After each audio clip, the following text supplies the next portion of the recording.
I don't want to believe that's the world we live in, where we have a zero-sum game, that we have to maintain this dominance.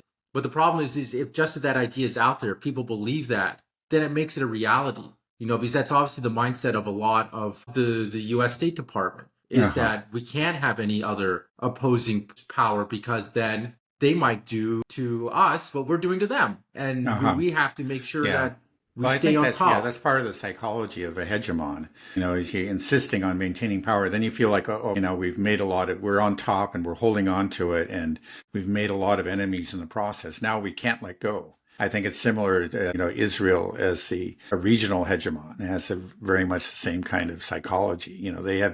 They have treated their rivals with such cruelty that at this point it's like, oh, there's no way we can reverse course and accept some sort of peaceful coexistence, right? If we let go, then they're gonna jump on us. It's gonna be, so we have to keep them down, right? I think there is that psychology. It doesn't have to exist. I mean, not every government has that. And again, we did have a Cold War. There wasn't a single hegemon. There was a real rivalry, which was dangerous. But we did accept that there was, roughly equal military power, and we behaved accordingly with respect and caution, with prudence. And we did succeed in actually reducing tensions and, making these treaties that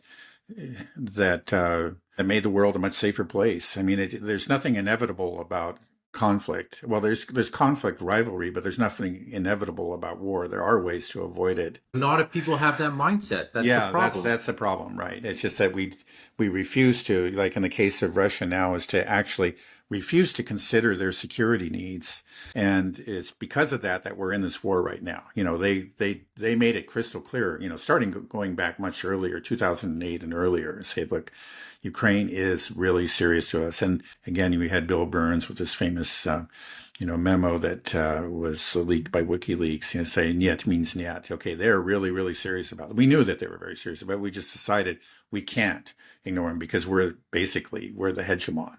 And if we do accept that they have their own security needs, then that means like giving up some of our hegemonic power, and we can't do it. And that's a new mindset that we have that we didn't used to have. We used to accept that there could be a rival. Now we just can't accept it. And The that is problem, very dangerous. That's what's creating these real risks and this escalation that we see right, now in Ukraine. right. And then the problem is that once you adopt that mindset, the further you go along with that mindset and the policies that it brings, then the deeper the hole you dig, because you're like we said with Israel, it's like once you're in too deep, you can't stop, right? Because then there's too much blood on your hands. If you don't see it through, then all of a sudden you're going to have retribution, pointed right at you. And that's what I'm afraid of, is that if we Yeah. keep on going too far, luckily, it seems like Putin has been rather patient with us and understands this, even though there is pressure from people like Medvedev and or whatever in Russia that are saying like, look, the U.S. has gone too far. We got to go. We're at war with NATO. These guys are insane. And I can see that position, and hopefully we can step back. But if we keep on going further and further, that Medvedev contingent in Russia is going Yeah. to go stronger and Right. stronger, and then it's going to be too late. Then we may not be able to turn the ship around. That's what I'm worried about, that this mindset is going to take us too far to the point of no return. Yeah.